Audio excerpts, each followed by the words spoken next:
si c'est à Saint-Etienne, on peut. Parce qu'il y a la moitié du staff de Mixit, enfin la moitié, un tiers qui a Saint-Etienne.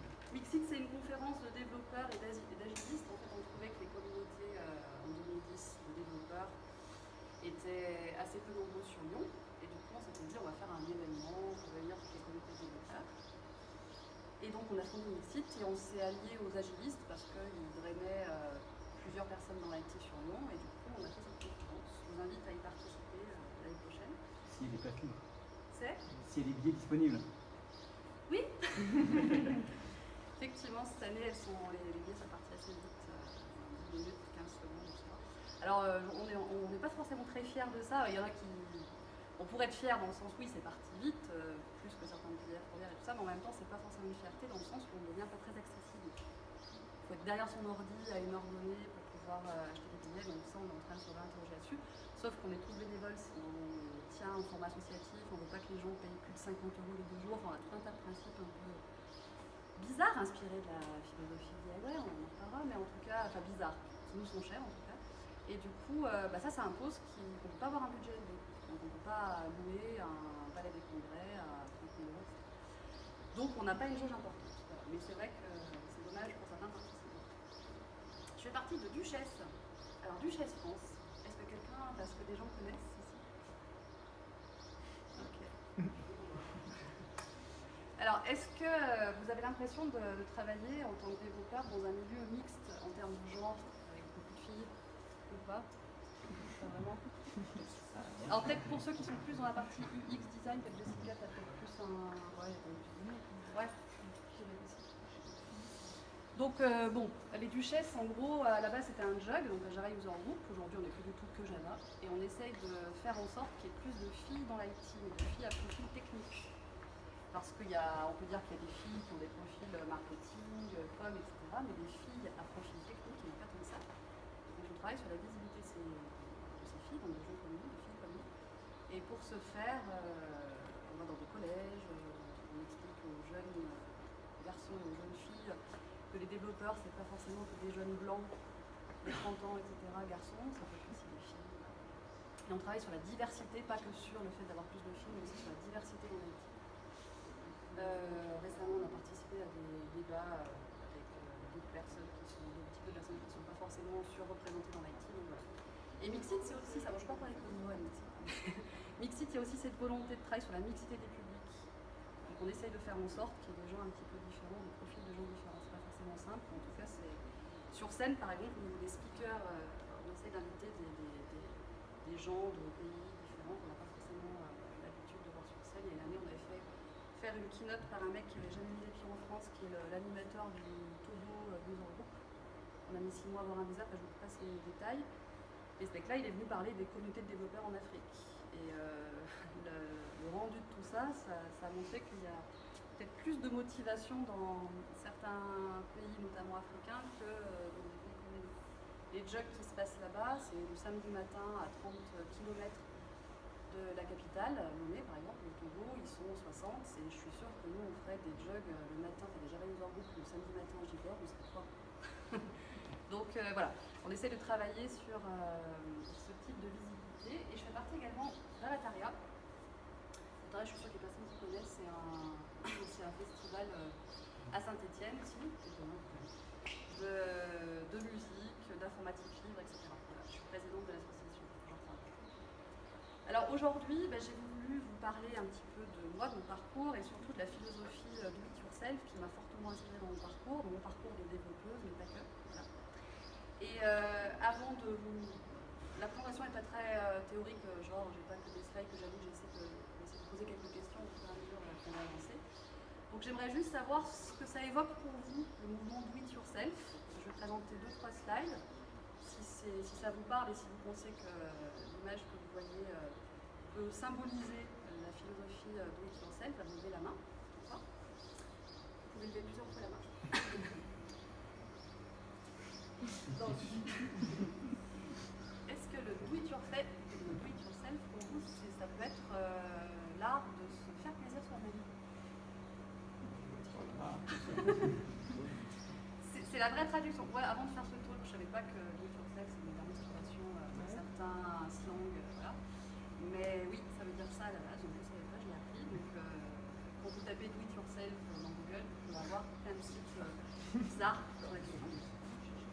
ça, c'est aussi ça, donc je vois que ça évoque pas grand-chose chez vous, en tout cas que c'était pas forcément collé à ça. Est-ce que la philosophie do it yourself, elle émane du mouvement punk rock? Ouais, quelques-uns? Ok. Est-ce que pour vous, le do it yourself, c'est l'art de personnaliser ses meubles, de faire des petits coussins avec des motifs particuliers soi-même? C'est la tendance comme. Ouais. On va y revenir, mais un petit peu. Ouais. Est-ce que ça, quand vous parlez de do it yourself, ça vous évoque plutôt ça? Oui, oui. Ouais. Ok. Donc effectivement, la partie marketing du DIY, c'est ça. Mais derrière la philosophie du do it yourself, il y a vraiment la volonté de faire soi-même. Vous avez envie de créer un outil pour apprendre à jouer votre enfant au train, vous pouvez le faire vous-même. Vous pouvez avoir besoin d'une pièce pour réparer votre machine à laver, plutôt que de l'acheter et de ne pas la trouver, d'avoir une machine à laver en panne, vous pouvez fabriquer la pièce vous-même via une imprimante 3D. À la base du mouvement DIY, il y a vraiment cette volonté de fais-le toi-même, essaye d'acquérir toi-même le savoir et de monter en compétence dessus.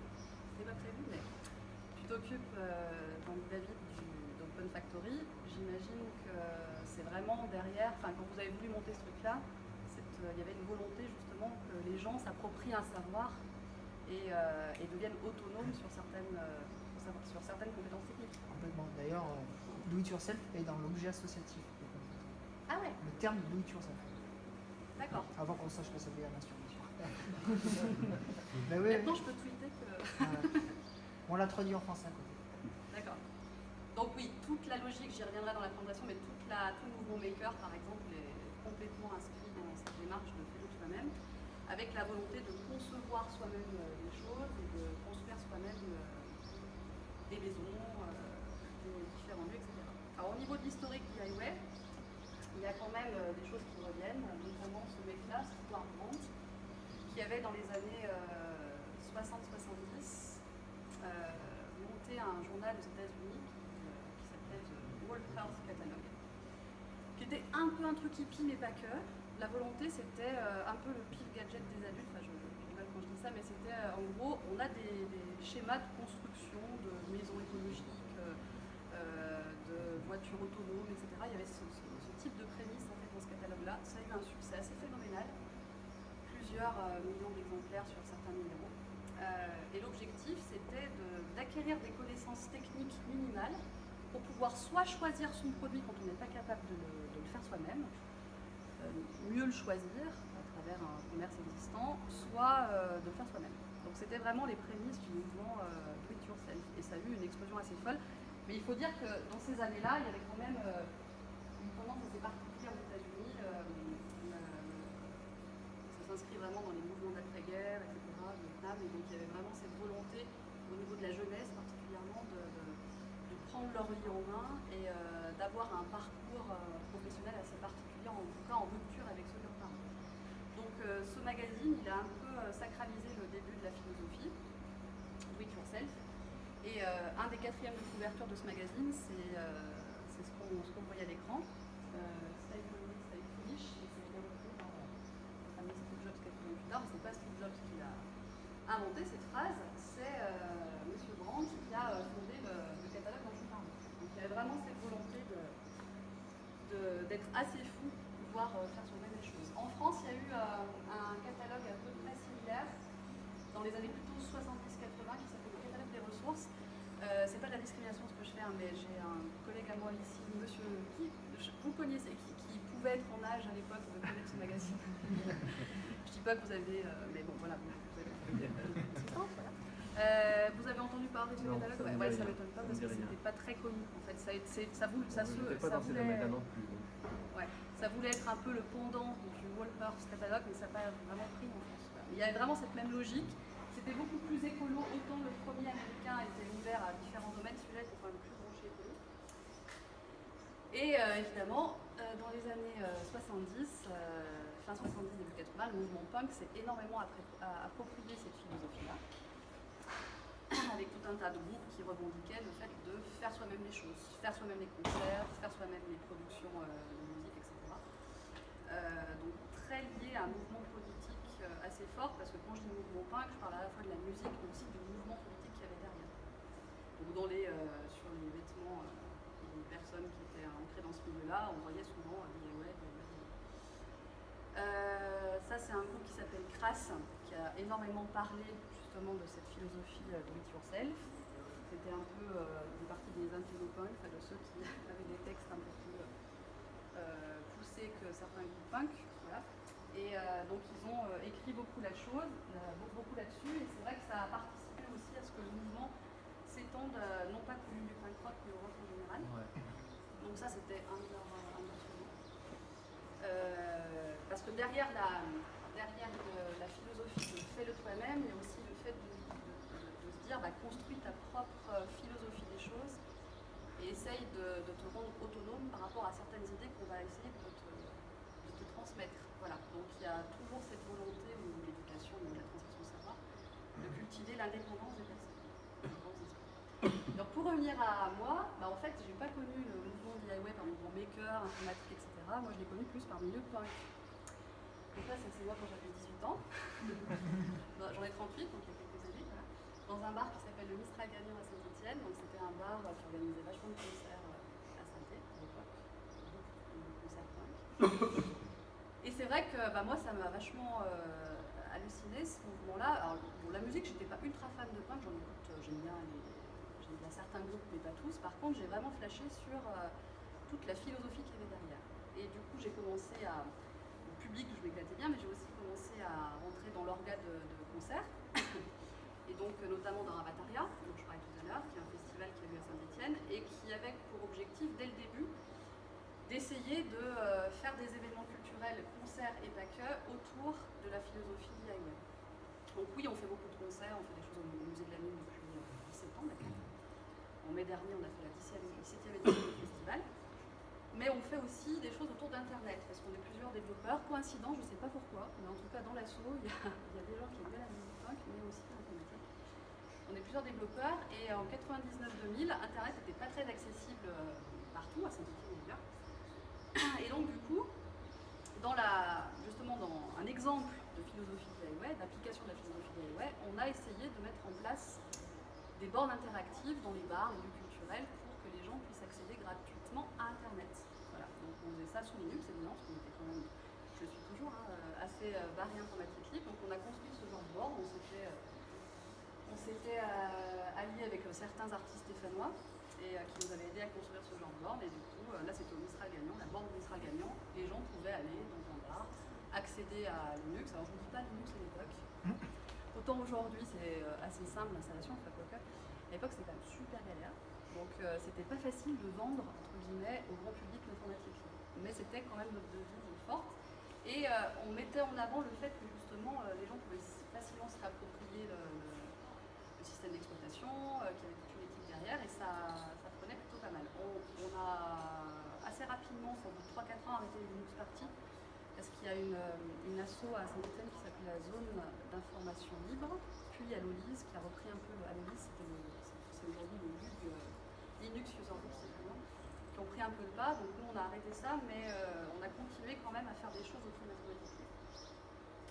Notamment des journées qu'on appelait résistance électronique, où on essayait d'apprendre aux gens à pas forcément installer Linux sur leur poste, mais en tout cas à utiliser des outils libres sur leur poste, à leur parler de cryptographie, etc.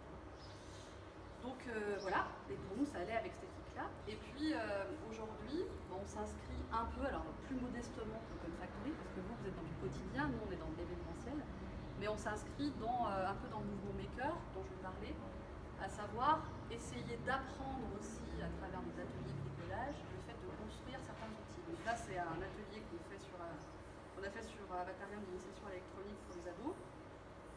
Et tout ce mouvement maker, dans lequel on peut s'inscrire, ou que d'autres associations du territoire, par exemple, comme Open Factory, peuvent s'inscrire, ça a vraiment explosé au début des années 2010, 2010-2011, où vraiment, explosion de l'imprimante 3D, tout le monde peut construire chez soi plus ou moins ce qu'on veut, et du coup, il y a certaines personnes qui, dans chaque ville, se regroupaient et montaient ce qu'on appelle des Fab Labs. Aujourd'hui, il y en a plusieurs, donc on en a un. Et ça va directement dans cet esprit DIY de bon, je vais essayer de faire moi-même les choses, mais si j'y arrive pas, je vais essayer de me faire aider. Donc ça a été intellectualisé, enfin en tout cas mis sur papier par Chris Anderson, un mec qui est assez impliqué dans le journal Wired. Et ils ont poussé un petit peu plus loin le truc de fais-le toi-même avec l'apparition des Fab Labs et ce type de structure. Il y a la volonté de le faire soi-même, mais de le faire ensemble et de se faire aider. Et je ne l'ai pas mis dans les slides, mais typiquement, toutes les communautés de développeurs, c'est quelque chose qui rentre complètement là-dedans pour moi. Dans le fait de pouvoir acquérir un savoir quelconque en se faisant aider par des personnes. Voilà. Donc je trouve ce mouvement assez intéressant.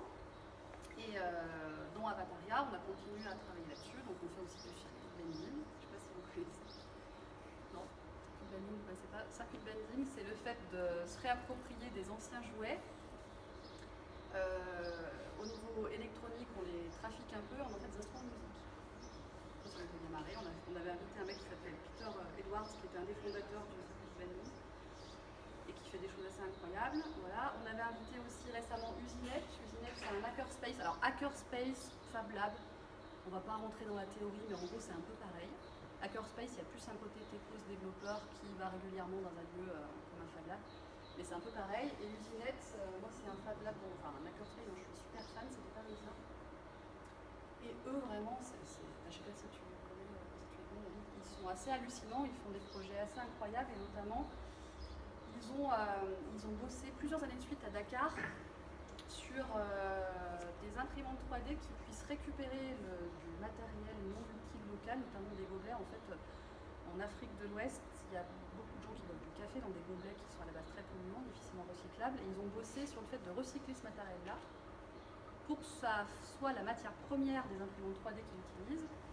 Et les imprimantes 3D sont utilisées dans des quartiers aujourd'hui, parce qu'ils ont mis en place avec une communauté locale de Dakar, pour faire des boulons de machines à laver, pour réparer soi-même une machine à laver, par exemple, plutôt que de se retrouver avec du matériel non utilisable. Donc ça, aujourd'hui, ils ont mis ça en place avec une communauté déjà existante à Dakar, avec des Sénégalais, et ça marche à mort. Donc c'est dans un lieu qui s'appelle Cartier-San, si ça vous intéresse. Et voilà, typiquement, il y a une vraie utilisation au quotidien de ce genre de pratique. Ils font des trucs aussi un peu débiles, moi qui me font bien marrer, des sextoys pour les genre, on peut construire soi-même son sextoy, donc ça c'est deux filles d'Usinette qui font ça, pardon. Et j'essaye de faire un écho avec le territoire, donc on a deux initiatives un peu similaires à Saint-Etienne qui s'appellent l'atelier éphémère et le collectif 101010, le deuxième un peu moins actif aujourd'hui. Mais ce genre de collectif, typiquement, c'était d'essayer de pouvoir monter en compétence sur des connaissances techniques qui peuvent nous paraître complètement compliquées, donc le fait de réparer une machine à laver, par exemple, et de rendre les gens autonomes là-dessus. Voilà, donc Saint-Etienne et ces deux structures. On les avait invités aussi sur un matin. Et toujours dans l'optique de fais-le toi-même, un autre exemple, moi j'ai participé il y a 2 ans au fait de construire une maison en paille, donc ça c'est des à moi. Nono, Olive et Tao, leur fils, et puis ils en ont d'autres. Et pendant 2 ans, on les a, enfin 18 mois, on les a aidés à construire leur maison en paille. Sachant qu'on est nul, hein, ça veut dire. Il faut bien se dire ça aussi dans les types DIY, c'est qu'il ne faut pas être expert. Le but c'est pas d'être expert, c'est de pouvoir acquérir un savoir avec d'autres. Et eux étaient aussi nuls que nous. Potentiellement ça peut être plus critique pour eux parce que c'était eux qui construisaient leur maison. Mais en tout cas, ils ont commencé à vouloir avoir ce projet de construire leur maison en paille sans forcément avoir de compétences là-dessus. Et il y a toute une communauté de gens qui construisent des maisons en paille en France. Voilà. Et du coup, qui viennent s'entraider. Donc là, ils ont eu 5 ou 6 chantiers d'affilée de suite de gens qui venaient les aider pour pouvoir comprendre comment ça se fait, comment on peut faire pour construire une maison en paille. C'est super compliqué. Hein. Moi, je l'ai fait un petit peu et j'ai trouvé ça super dur. Mais ça va complètement dans cette philosophie-là. Si on regarde d'autres exemples d'implémentation de la philosophie DIY, il y a tout ce qui touche à l'hardware. Il y a tout un mouvement qui s'appelle Open Hardware qui tend à construire soi-même son matériel techno, ordinateur, tablette, etc. Il y a un truc que j'aime bien qui est assez connu qui s'appelle le Jerry Do It Together. Donc ça c'est le fait de construire un ordinateur à base, vous en aviez fait à base de jerrycan. Donc ça par exemple, le collectif de Cartier-San, celui dont je parlais à Dakar, ils en ont construit plein. Au Togo, moi j'ai bossé 2 mois au Togo, pareil, on a pas mal. Parce que typiquement ça réduit à pas grand-chose le prix d'un euro. Et ça marche super bien. Donc ça base de Jerrycan 2. Un autre truc aussi qui a bien marché, c'est, je ne sais pas comment prononcer, le Geiger Counter. À la base, c'est des appareils qui servent à mesurer la radioactivité dans un endroit. Et ça coûte super cher à la base. Le premier Fukushima, les gens dans les hackerspace locaux se sont dit il faut qu'on trouve un truc, on va pas payer 400 $, un appareil pour mesurer la radioactivité ambiante dans le quartier. Donc pour 20 $, il y a des gens qui ont sorti un modèle libre pour construire son propre Geiger Counter. Et ça a explosé et c'est devenu assez utilisé. Hélas, dans les zones qui le nécessitent.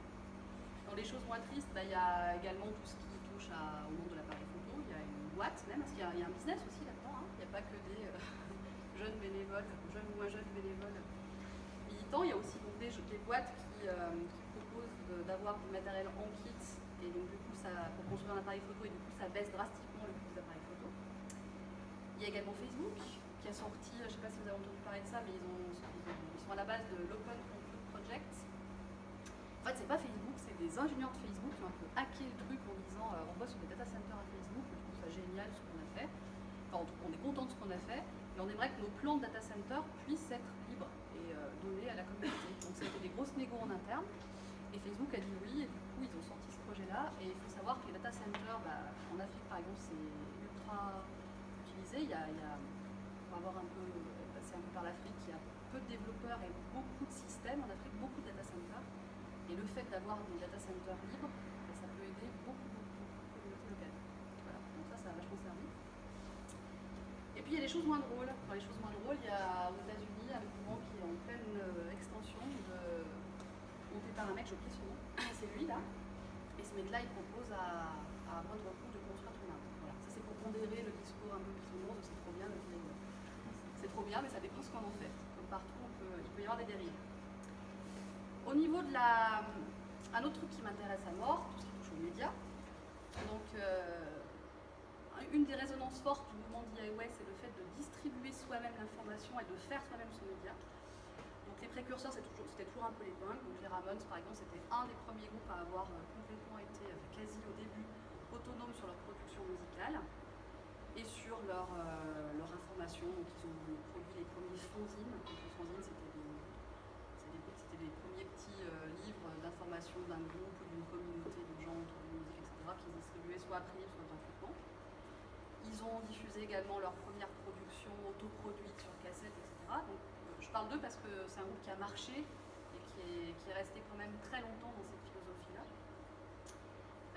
Et au niveau de la partie médiatique, dans les années 2000, donc il y a un mec qui s'appelle Jay Obertra, qui était le chanteur de Dead Kennedy, qui a un peu ancré un mouvement autour des médias libres, en disant, voilà, plutôt de détester les médias, en disant que les médias c'est tous des pourris et que jamais l'information qu'ils diffusent est indépendante, etc. On n'a qu'à faire les médias nous-mêmes.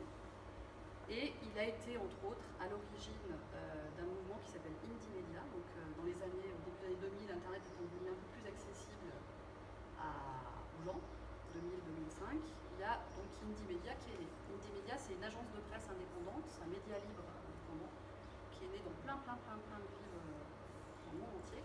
Et l'objectif, c'était de dire aux gens d'une ville, vous avez une plateforme d'information, vous vivez une actualité, je ne sais laquelle, une grève dans une usine, peu importe quoi, une problématique avec la mairie, peu importe le sujet, mais en tout cas, chacun peut écrire sur le sujet pour pouvoir pondérer justement le point de vue médiatique dominant.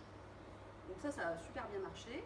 À Saint-Étienne, moi j'ai monté avec 2-3 copains le numéro 0, qui est un média alternatif indépendant, qui existe depuis 2003. Et donc cette plateforme internet, elle permet en fait à tout un chacun de pouvoir publier une information avec son propre regard. On a un comité de modérateurs de 5 personnes, donc on ne permet pas non plus on a une charte d'utilisation, vous ne pouvez pas avoir des propos insultants, etc. Mais à partir de ça, chacun peut s'exprimer sur sa propre vision de l'actualité. Donc ça aussi, ça va dans cet esprit IAM. Au niveau organisation, j'ai parlé de la construction, de la médiatisation. Au niveau organisation, forcément, voilà ce qu'on vit aujourd'hui avec Web Envers, ce que j'ai fait également dans Mixit, ça correspond à ça. Si vous avez, vous, dans votre métier, vos hobbies personnels, l'envie de faire les choses différemment, ça peut passer par le fait de faire des événements soi-même de manière différente. Et Mixit, il y avait vraiment cette volonté, quand on a monté, c'était d'arriver à pas faire une conférence académique pénible. Il y a quelqu'un de l'enseignement supérieur ici, mais c'est vrai que moi, quand j'ai terminé mes études, les conférences académiques m'ennuyaient en fait assez fortement. Pas forcément sur le sujet, mais sur le format. Et puis les conférences privées, entre guillemets, du business des devs, je trouvais tout buzzword, plein de pubs, des sponsors à la con, etc. Donc on a voulu faire notre conf un peu comme on entendait. Donc, je ne sais pas si on réussit tout, mais en tout cas, c'était vraiment dans cet esprit-là. On avait invité une année la Fabrique d'objets libres, donc ça c'est le Fab Lab lyonnais, pour mettre en avant tout un tas de projets de ce type-là. Donc là, une année, ils avaient mis en avant leur projet de masques, ils construisaient des masques pour enfants, en fait, qui avaient des problèmes de respiration. Il faut savoir qu'il y a certains domaines médicaux qui sont complètement mis de côté, par exemple des masques pour enfants qui ont des problèmes de respiration, pas de problèmes de santé au niveau de l'inhalation. Certaines entreprises qui produisent ces masques les laissent de côté parce que ce n'est pas une manne assez importante de patients. Donc du coup, il n'y a personne pour leur faire des masques. Et il se trouve que les gamins qui ont vraiment des gros problèmes d'asthme ou je ne sais quoi, ils souffrent du format du masque en fait. Et la Fabrique d'objets libres avait bossé sur un atelier DIY pour créer des masques en série à des enfants qui ont des problèmes respiratoires avec leurs parents. Donc on avait mis en avant ce genre de projet. On avait fait aussi tout un truc sur le DIY bio. Ça, c'était une des keynotes qu'on avait fait avec des gens de la Paillasse One, je ne sais pas si vous connaissez. Donc, c'est des gens qui, c'est pas une obscure secte, hein, mais c'est des gens qui disent, dans le milieu médical, pharmaceutique, etc., il y a énormément de brevets.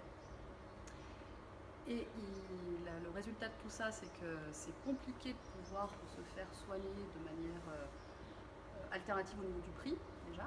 Et du coup, qu'est-ce qu'on peut faire pour arriver à casser un petit peu ce schéma-là. Et donc du coup, il y a des hackerspace bio qui se montent pour arriver à diffuser plus largement le savoir au niveau du biomédical. Et par exemple, ils ont sorti une version quick and dirty du DNA barcoding. Ça, c'est un truc tout bête, mais c'est un outil qui vous permet en quelques minutes de savoir de quoi est composé votre plat pas Findus, parce que c'est ce qu'il y a dans le Findus, mais votre plat que vous êtes en train de manger, quoi. Pour, je crois que c'est $15, un truc comme ça, alors que le DNA barcoding, à la base, ça coûte super cher. Donc ils ont créé ce truc-là pour que les gens puissent facilement savoir ce qu'ils ont dans leur assiette. Voilà. Et évidemment, dans les expérimentations du DIY, il y a le fait de pouvoir bosser pour soi-même, en tout cas comme on l'entend. Soit à travers une boîte qui nous correspond, soit à travers sa propre société. Nous, c'est ce qu'on a fait dans Ninja Squad, donc on n'est pas nombreux, on est 4.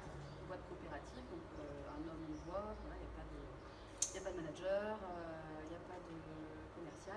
On a tous démarré, il y avait un mec qui avait 25 ans dans la boîte et 40. Quand on a démarré la boîte, on est tous au même salaire. Voilà, c'était des choses qu'on avait envie de pousser. Et on pouvait le faire qu'en faisant nous-mêmes les choses. Hein, parce que si on arrive dans une boîte en disant, bon, nous, malgré nos différentes expériences, avoir un même salaire, etc., ça peut passer bizarrement. Et on sort également un livre en mode DIY. Donc là, on a sorti récemment un bouquin sur Angular 2. Il est à prix libre, donc vous donnez un peu ce que vous voulez avec un minimum de 5 euros. Et dans la thune que vous mettez, vous pouvez donner un pourcentage de 0 à 100% à une organisation. Donc la première fois, on avait choisi une association qui bosse, Dr Souris, qui bosse avec pour les enfants hospitalisés pour leur fournir du matériel informatique. Et aujourd'hui, on bosse avec une association qui s'appelle l'EFF, qui est une organisation plutôt mondiale et qui travaille sur l'Internet libre. Voilà. Le crowdfunding aussi, c'est une belle image de ce qu'on peut faire pour monter sa boîte en mode un peu DIY, en se faisant aider par des gens qui croient un peu à votre projet. Il y en a 50 000 des projets crowdfundés, mais voilà, il y a des... je connais rien aux jeux vidéo. Star Citizen, c'est un jeu vidéo qui est sorti dans ce mode-là. Il visait, je crois que pour Star Citizen, il visait $500 000 et ils ont eu à peu près 20 fois la somme. Et la People Watch, je crois que People Watch, comment ça s'appelle, c'est une montre, je crois qu'il y en a certains peut-être qui la connaissent, c'est une montre qui est sortie un peu au même moment que les montres d'Apple ou Google et qui était kickstartée. Donc il a plutôt bien marché, pareil, ils demandaient 500 000 $ et ils ont eu 22 millions de dollars. Donc quoi, ça peut marcher. Alors, qu'est-ce qu'on peut dire du DIY de vous, plutôt public dev? Moi, ce que je peux dire, en tout cas, dans mon parcours, oui, ça m'a inspiré, mais en plus de ça, quand j'ai choisi de faire ce métier de développeur aujourd'hui, c'est pas par hasard, c'est que je savais que c'était quand même un peu dans l'ADN des pionniers qui ont fondé l'informatique, pas forcément au sens que dev. Dans la micro-informatique, il y avait vraiment à la base cet objectif-là, même si on peut ne pas forcément être content de ce que sont devenus ces gens. Mais en tout cas, il y avait cet esprit-là. Et bon, moi, j'ai plus été, comme je vous l'ai dit au début de la présentation, intéressée par tout le mouvement des logiciels libres. Stallman, vous voyez ici, disait si un logiciel n'existe pas, on n'a qu'à le faire. Voilà. Moi, en tout cas, à 20 ans, c'est ce qui m'a inspiré, c'est ce pourquoi j'ai fait ce métier. Linus Torvald, pareil, quand il a créé Linux avec ses amis, c'était un peu dans son type. Donc, je n'aurais qu'un mot, essayez de le faire. Et en tout cas, on fait un métier assez formidable pour arriver justement à rentrer en résonance avec cette philosophie qui me paraît fort intéressante. Vous l'aurez compris. Merci.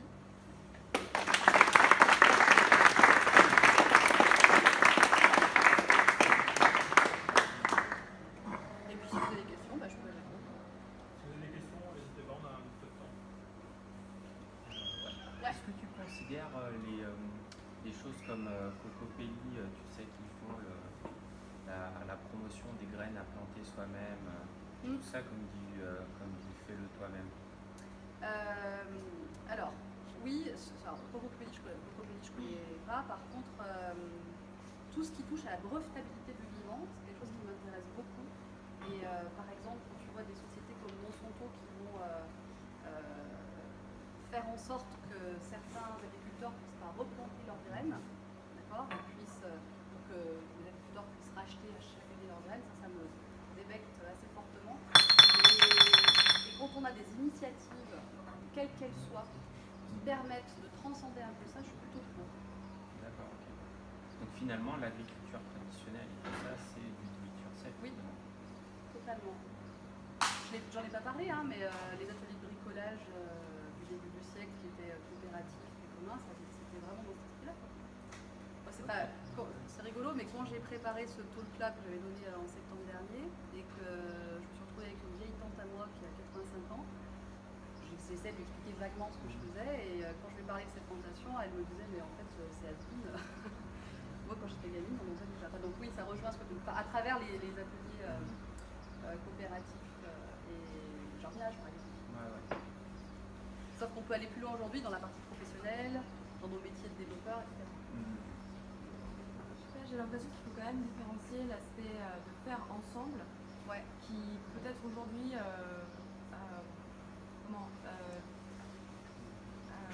dynamise, on va dire, plus ce mouvement. En tout cas, l'aspect quand c'était les punks, en fait, ils faisaient ça vraiment par opposition à un système qui ne voulait pas les faire publier, qui ne voulait pas publier leur musique. C'est pour ça vraiment qu'ils ont fait leur propre disque, qu'ils ont pressé leur propre vinyle et qu'ils ont distribué leur musique parce qu'ils se sont dit pourquoi un ordre dirait ce que moi je dois faire. Il y a quelque chose d'un peu contestataire dans ce... Oui, c'est sûr que le mouvement punk était beaucoup plus contestataire, mais il y avait aussi la volonté d'être autonome, c'est-à-dire que tu vois, l'argent, organisons nous-mêmes le concert. Et du coup, le fait de récupérer tout l'argent de la buvette et des entrées, ça nous permet de financer plein de concerts. Et tu vois, moi quand j'ai écouté Loïc et Mehdi là, au début de la presse, c'était exactement ce qu'ils disaient. Donc soit c'est des vieux punks, soit on peut presque dire que sans être dans la contestation, en tout cas, il y a cet objectif de vouloir être dans une certaine forme d'autonomie, certes avec un sponsor, mais en tout cas un sponsor ami, quelqu'un qui correspond un peu à ce que tu fais dans ta boîte. Niveau idée, c'est pas complètement loin de ce que vous proposez dans Web en Vert. Voilà, ça, pour moi, il n'y a pas une contestation forte comme à l'époque du punk, mais il y a cet esprit de pouvoir être autonome dans nos activités en fait. Et, par exemple, dans Mixit, moins on a de sponsors, plus on est heureux en fait, quelque part. C'est pas qu'on n'aime pas les boîtes, mais c'est qu'en fait, avoir plein de sponsors, parfois c'est surtout les gros. Oracle, IBM, on ne veut pas. Pourquoi? Parce qu'Oracle, IBM t'impose une keynote. Nous, on veut pas. On veut que notre ligne éditoriale soit indépendante. On ne veut pas qu'une boîte parle. Il y a quand même des sponsors qui imposent des codes de conduite, par exemple. on n'en sort pas. Et bah oui, c'est pour ça que c'est compliqué, par exemple, de faire une con soit non sponsorisée, soit sponsorisée avec des cools. Quand je dis des cools, c'est pas forcément tous des cools, mais des boîtes qui nous imposent rien. Tu vois. Et ça devient compliqué par exemple. Parce que si tu commences à t'opposer à tout, genre non, je veux pas que vous fassiez une keynote, non, je veux pas que vous ayez un stand linéaire de plus de 4 mètres, en fait, t'as plus personne qui te sponsorise. Tu vois. Donc ça nous intéresse aussi d'étudier des moyens alternatifs pour récupérer de l'argent. Tu vois. Ouais. Est-ce que selon toi, l'idée du do it yourself est pérenne lorsque derrière on s'adresse à des gens qui n'ont pas forcément l'idéologie justement de se dire tiens, je vais faire quelque chose, pas forcément dans l'opposition, mais j'ai un peu cette philosophie-là. Est-ce que... Pour moi, elle est pérenne dans la partie organisation en amont de quelque. Par exemple, tu vois, tu montes ta boîte, tu sors un produit que tu trouves incroyable. Tu peux avoir une philosophie DIY dans le montage de ta boîte, du produit, etc. Après, les utilisateurs ne vont pas forcément, tu vois. Ils n'ont pas forcément besoin de s'approprier la manière dont tu as fait le produit. Par contre, moi, j'y crois beaucoup sur la partie acquisition de savoir, construction, montage projet, etc. Tu vois, d'arriver en fait à être indépendant jusqu'au bout en fait. Tu vois. Parce que justement, je rebondis là-dessus, mais je trouve que des fois le do it yourself c'est un peu aussi lié à c'est moins cher, c'est l'aspect financier tout simplement. Ouais, c'est vrai. Ouais, et j'ai l'impression que c'est de plus en plus à la mode parce que financièrement c'est de plus en plus difficile pour pas mal de gens, je sais pas quoi. Et puis il y a beaucoup moins de philosophie derrière, mais plus l'aspect financier. Ouais, tout à fait. Bah, tu vois, le coût du marketing sur faire tes coussins toi-même et tout ça. En fait, quand tu parles de DIY, aujourd'hui, les gens pensent à ça. Ouais, et c'est exactement ce que tu dis. Sur l'aspect financier, bah oui, je trouve que c'est plus sympa de faire mes coussins et ça coûte moins cher. Moi, c'est pas moi qui faire des coussins, mais j'en sais pas, du coup, c'est pas ça que je veux défendre en DIY. Et moi, je dirais que oui, c'est vrai, mais en même temps, c'est pas inintéressant.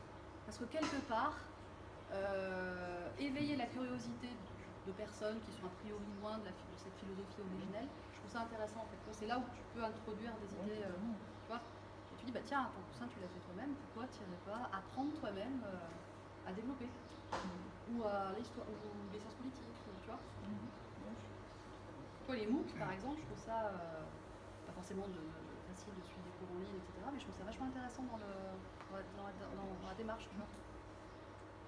Le fait de devenir ingénieur sans avoir fait une école d'ingé, je trouverais ça intéressant. J'y bosse, je sais pas ce que vous en pensez. Mais il peut y avoir des parcours un peu hybrides, quoi, je pense. Si tu veux, moi je peux rajouter une petite composante, parce que comme tu l'as dit, ta tante, elle dit que tu n'as rien inventé. Oui, tout à fait, dans l'esprit de do it yourself, tout ça, nos anciens, ils connaissaient. La dimension numérique a accéléré le phénomène, parce que maintenant le partage est beaucoup plus facile, etc. Maintenant, il y a les deux leviers, le levier économique, le levier aussi anti-système, société de consommation, etc. Mais pour moi, il y a un troisième levier dont on n'a pas encore parlé, mais qui rend les choses un peu pérennes aussi, c'est le côté environnemental. C'est une composante qui est vachement intégrée de manière intrinsèque dans le do it yourself. Et par la force des choses, de toute façon, on n'aura pas d'autre solution. Enfin, pour l'instant, on n'a pas d'autre solution. La maison en paille, mes potes qui ont construit une maison en paille, c'est parce qu'ils sont des gros écolos. Hein. Donc voilà, il y a le côté anti-système consommation, le côté économique, mais le côté environnemental qui, pour moi, va prendre une proportion de plus en plus importante aussi. Alors voilà, on a trois piliers qui font que le do-it-yourself, qui était un truc que nos anciens pratiquaient sans savoir comment ça s'appelait, c'est revenu à la mode, mais ça va encore s'amplifier à cause de ça. Je pense qu'ils sont intimement liés, les trois pôles. Et du coup, c'est ce qui fait que ça devient éminemment politique, au sens noble du terme. Je crois qu'il y a déjà eu des lois, en fait, peut-être que tu es au courant. Il me semble, j'avais vu quelque part qu'on avait une loi européenne qui imposait aux constructeurs électroménagers, SEB, il est contraint en tout cas, à faire en sorte qu'on puisse réparer nous-mêmes tous les produits. En fait, SEB, ils étaient déjà un peu descendus dans cette optique-là, et ils ont un entrepôt, je sais pas où en France, ils ont investi en fait des millions là-dedans, et ils ont reconçu, ça à vérifier, mais je dis grossièrement, à vérifier pour la précision, et ils ont reconçu en fait tous leurs produits pour les découper en plus petites pièces qu'on peut facilement changer. En fait, ils investissent, pour le moment, ils perdent des tuiles, apparemment, en fait, dans des entrepôts de stockage énormes où ils stockent chaque petite pièce est garantie, je crois, Il me semble que c'est sur les nouveaux produits simples, c'est déjà le cas. D'accord. Quoi. En fait, Genre non, 7, pour l'instant, il n'y a 8 pas de législation. Justement, il y a un mouvement dans la branche de l'essentiel qui voudrait que les choses soient beaucoup plus simples. Ça me semblait que c'était Mais justement Seb est une nouvelle loi précurseur européenne sur ce volet-là parce que ils espèrent qu'effectivement il va y avoir une tendance qui va évoluer. Mais c'est vrai que moi je fais partie de cela, qu'à partir du moment où un produit, le support n'est plus assuré par le constructeur, les plans devraient être libérés de manière open source. Une loi de ce genre-là, déjà, elle simplifierait énormément de choses à tous les niveaux, environnemental, économique, enfin ça résoudrait beaucoup de choses. Alors c'est super simple, mais il y en a plein qui ne veulent pas. Question? On peut continuer dehors parce que je crois qu'on fait la Pardon, pause. ils vont bientôt finir, ouais. C'était intéressant ce que tu disais sur les sponsors durant les conférences. Ouais. Quand on a commencé Sudweb, donc c'est auto-sponsorisé. Donc, je suis ex-membre de l'équipe de la conférence Sudweb. On a tous mis au pot pour lancer la première édition. Donc on était tranquille. Et depuis, on fait vachement attention aussi, c'est pas forcément évident. T'as vu, hein, Et on fait notre choix, donc en général, tout ce qui est entre guillemets politique, on les refuse quasiment systématiquement. Ouais. Parce que c'est ceux qui demandent le plus de choses en retour. Ouais. Et cette année, on a été entre guillemets le plus surpris. C'est la première fois qu'on y a été confronté, c'est ce que tu disais, Alex. C'est Mozilla qui nous a imposé un code de conduite pour sponsoriser. Ah ouais. Sans code de conduite, ils ne voulaient pas sponsoriser l'événement. J'ai l'impression que c'est très américain comme. Ils voulaient que tu aies un code de Ouais, que conduite. notre compte fait un code de conduite pour. Moi, je l'ai au niveau speaker, ça. J'ai plus entendu un speaker américain qui me donne un code. J'imagine, ouais, mais parce que justement, c'est très. Voilà, la Mozilla nous l'appelle, on l'a pas fait. Ouais. On a détourné avec un. On a une sorte de manifeste Sudweb Ouais. qui était juste des grandes valeurs clés. On leur a dit, bah, on a ça. Et bon, C'est c'est très passé. américain. Mais c'est très très américain en fait, effectivement. J'ai été surpris aussi quand Mais vous, par contre, vous êtes exposé aux mêmes problématiques de sponsoring, genre refuser les keynotes sponsorisées. Ah, il n'y en a pas du tout. Mais de toute façon, vu que maintenant dans ça, enfin, entre guillemets, peu de gens qui nous souffrent sur les documents de revue, les gens ne viennent même plus nous voir pour ça. Et je pense que la clé, si on parle des conférences informatiques, une des clés, c'est de faire de documents pour eux. Parce que nous, on n'est pas plus gros que d'autres choses. C'est pas... Bah, oui, je pense que. on est à 600-700, tu vois, mais je veux dire, c'est des petites. Pour moi, c'est des petites. Oui, ça reste des petites, d'accord. Tu vois, c'est pas les 1000, 2000. Ouais, bien sûr. Ouais, il faut pas rester, c'est pas grandir. Et là, vous trouvez des sponsors à ta taille qui partagent tes valeurs. Et à la rigueur, je trouve ça intéressant, tu vois, il y a sur web, on dit que des fois, je trouve ça intéressant que différentes Je choses préfère la existent diversité. et que ça permette. Une grosse. Voilà, c'est ça. Une minute Si vous mettez un peu plus d'une minute pour arriver là-bas, vous pourrez peut-être commencer à monter. Les entrées. Et on peut applaudir Agnès.